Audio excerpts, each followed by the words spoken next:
Disclaimer: this content is intended for mature audiences only. Viewer discretion is advised. I was in bed that night, headphones on, lost in my usual playlist, not thinking much, just winding down after a long day. The lights were dim, the blanket soft, and outside the windows, the snow was falling gently, painting the whole world white.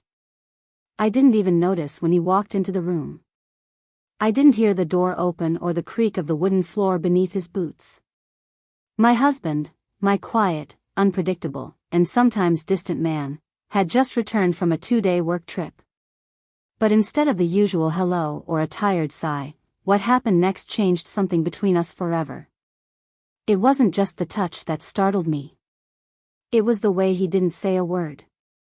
It was the heat of his hand, slow and intentional, pulling at the edge of something so personal, so intimate, it made my breath catch. My eyes shot open, but I didn't scream or ask why. I just stared at the ceiling, heart racing, wondering what had gotten into him tonight. Was it love? Was it frustration?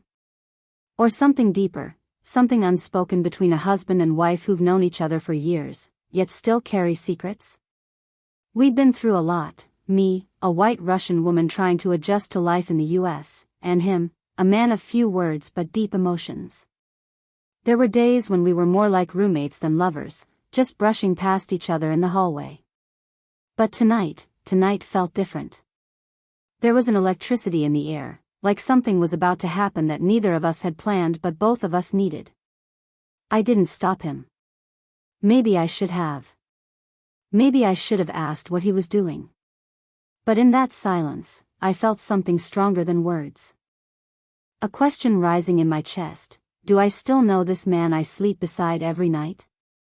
Or had time, distance, and the quiet routines of marriage changed us without us even noticing? Now, as the music in my headphones kept playing, I lay there with my mind spinning. What does it mean when your husband touches you like a stranger, but with the tenderness of someone who still remembers your favorite scent and the way your body flinches when cold fingers trail your skin? This wasn't just about desire. This was about connection. About trust. About the unspoken language between two people who've shared not just a bed, but a life. But the story doesn't end here. In fact, it's just getting started. So tell me, have you ever been caught off guard by someone you thought you knew inside out?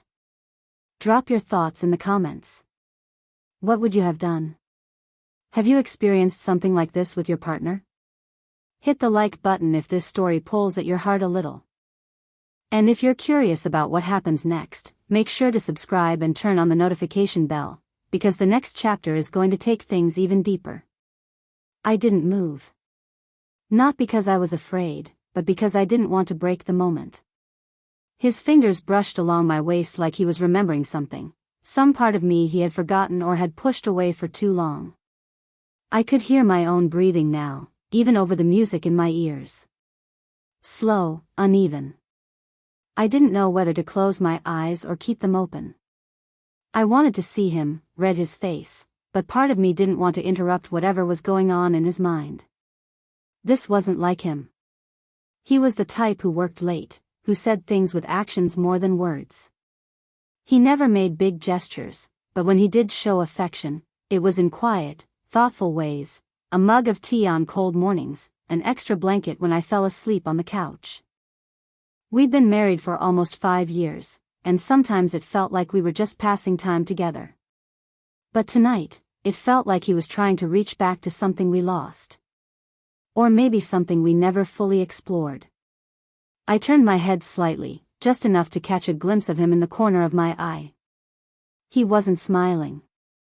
His eyes were fixed on me, but they were far away, like he was fighting something inside. I wanted to ask him what was wrong, but I stayed silent. I didn't want to scare the moment away. The snow outside made the room glow with a quiet blue light, like we were inside a dream neither of us wanted to wake from. We met in a strange way. I was new to the US, barely speaking fluent English, still adjusting to everything: new culture, new people, and all the loneliness that comes with starting over. He was a friend of a friend, not the type I thought I'd end up with. But something about him felt steady. Safe. And back then, that was what I needed. We were complete opposites, but that made everything more intense. Every small connection felt big. Every touch carried weight. But life has a way of getting in between two people, no matter how strong the start. Work, stress, silence. The little things grow into walls. I guess that's why this moment mattered. Because for the first time in a long time, he looked at me like he remembered who we were. Like he wanted something more than just routine. But what did he want exactly? And why now? I lay there, every second stretching longer than the last. He still hadn't said a word. Just stood by the bed, his fingers grazing my skin like he was tracing memories that neither of us talked about anymore. It was like being touched by a ghost, someone who once held you close but drifted far away over time. I felt warm and nervous at the same time, trying to read between the silence. I didn't want to ask, "What are you doing?" because I was afraid it might break whatever strange, fragile moment this was. He finally spoke, barely above a whisper. "Do you ever miss how it used to be?" His voice cracked a little at the end, and that hit me harder than any kiss or touch. He wasn't just being romantic. He was carrying something heavy, something he'd buried. I turned off the music, slipped the headphones off slowly, and looked at him fully for the first time that night. His eyes were darker than usual, like he hadn't slept. Or maybe he had too much on his mind. "Yes," I said, my voice barely steady. "But I didn't think you did." He sat at the edge of the bed, his back to me. "I thought if I just kept going, if I worked hard enough, stayed busy enough, we'd be okay." I didn't know how far we were drifting until it felt like I was living with a stranger. That hurt. Because it was true. We shared the same bed, the same meals, but sometimes we didn't even share words. Just routines. Just silence. That's when I realized the main conflict wasn't about love fading. It was about all the things we didn't say. The little cracks that turned into distance. I never told him how lonely I felt some nights. How I missed speaking in my language, how much I wanted to feel wanted again, not just noticed. And he never told me how much pressure he felt to keep everything together.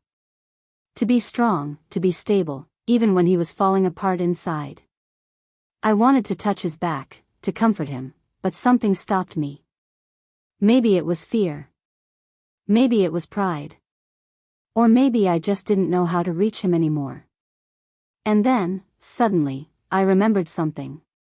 A letter I wrote him months ago, a letter I never gave him. It's hidden in the drawer of my bedside table. I wrote it after a long, quiet fight, when I was sure he didn't care anymore. Should I show him now?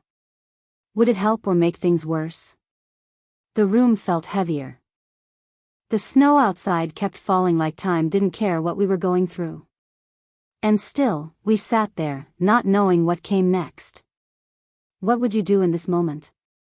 Would you hand over the letter, or would you wait? Do you think their marriage can survive this silence? Drop your thoughts in the comments. I really want to know what you would do. The air in the room felt thick, like something was about to snap, but neither of us wanted to make the first move. I could still hear the faint echo of his question, "Do you ever miss how it used to be?"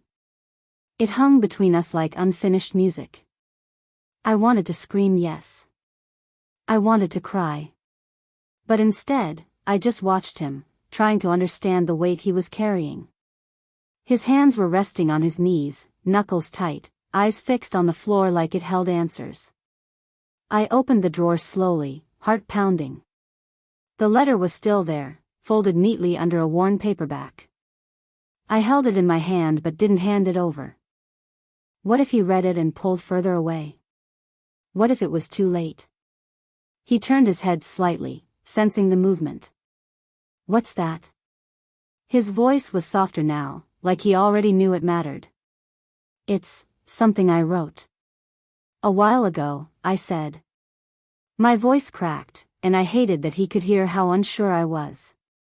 I didn't move. My fingers tightened around the paper. The silence between us was different now. Not cold, but charged. Like we were standing at the edge of something and just one word could tip us over. I looked at him and saw everything I hadn't seen in months, how tired he really was, how much he was trying, even when he didn't know how. And I felt guilty for thinking he didn't care. He stood up suddenly, pacing a little, then stopped by the window. I thought I was protecting us by staying quiet. I didn't want to make things worse. But the silence was worse, I whispered. He turned back to me. Then tell me. Tell me what's in that letter. Even if it hurts. That's when I knew this moment, right now, was the turning point. If I gave him the letter, if I opened myself fully, there was no going back. Every hidden thought, every fear, every dream I buried would be out in the open. But maybe that's what we needed to survive.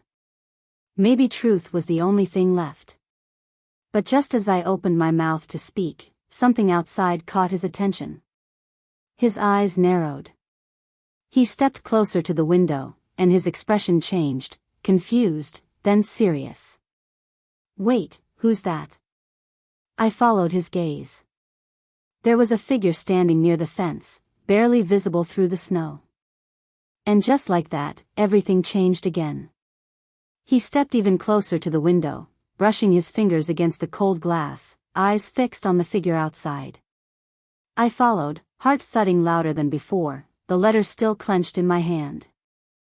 The snow blurred the view a little, but the outline was clear, a person standing still, just beyond the fence, like they were watching.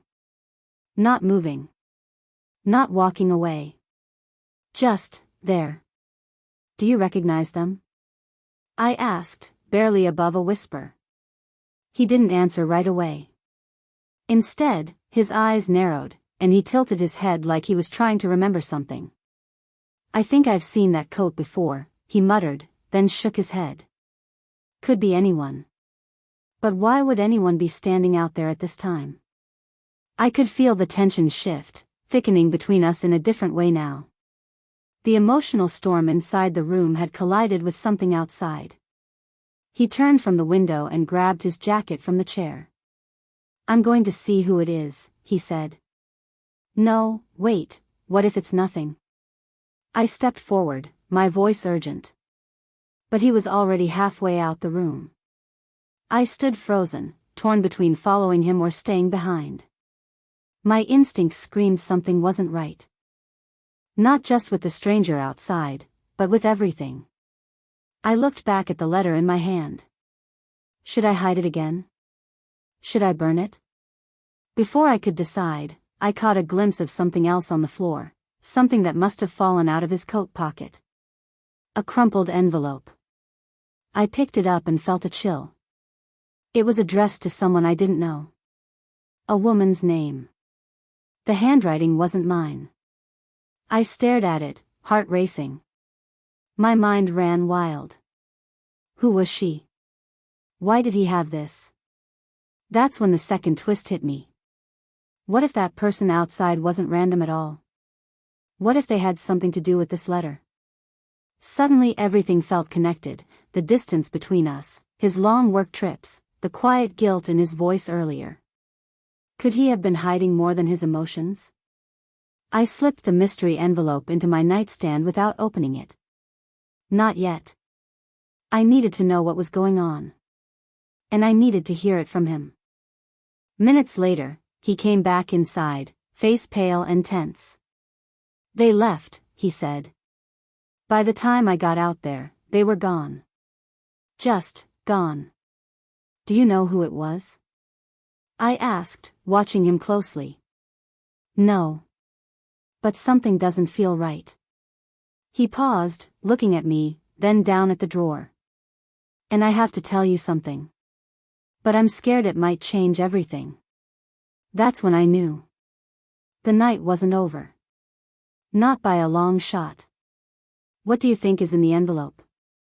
And who do you think the person outside really was? Comment your theories. Was it a stranger, or someone from his past? He stood there, soaked snow melting from his jacket, eyes locked on mine like he was ready to confess everything. I didn't blink. I just nodded, silently giving him permission to speak. The crumpled envelope I found still felt heavy in my nightstand drawer, like it had a voice of its own, whispering things I wasn't ready to hear. But I needed to know. Whatever was between us, love, lies, memories, it couldn't stay buried anymore. I haven't been honest, he started, voice low and tight. That person outside. I know who it was. Her name is Mila. She's from before you and I got serious. She moved here a year ago, and a few months back, she reached out. I felt something twist in my chest. His face was full of regret, but not the kind that came from betrayal, more like a weight he had carried too long. I didn't cheat, he said quickly, reading the fear in my eyes. I met her once, for coffee. Just to tell her that part of my life is done. But I never told you because I didn't want you to get the wrong idea. I was quiet. Processing. The envelope made sense now. It must have been something she gave him that day. But why did he keep it? Why didn't he throw it away? She gave me that letter and told me to read it if I ever doubted who I am now, he said. I kept it because I guess I was afraid. Afraid I wasn't being the man I promised you I'd be. My fingers relaxed a little. The truth hurt, but it was still truth. I walked to the drawer and handed him my letter without saying a word. His hands trembled slightly as he opened it. He read every word slowly, tears forming in his eyes. I had no idea you felt all this, he whispered. I've been here, but I haven't really been here, have I? Before I could answer, there was a knock at the door. Both of us froze. He looked at me, then the door. She wouldn't come here, would she? I didn't answer. Because I had a feeling. It wasn't Mila. The knock echoed again, softer this time but still firm. We exchanged a glance, nervous, questioning, but I nodded for him to open the door.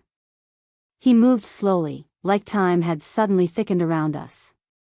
When the door swung open, it wasn't Mila. It was his younger brother, Alex.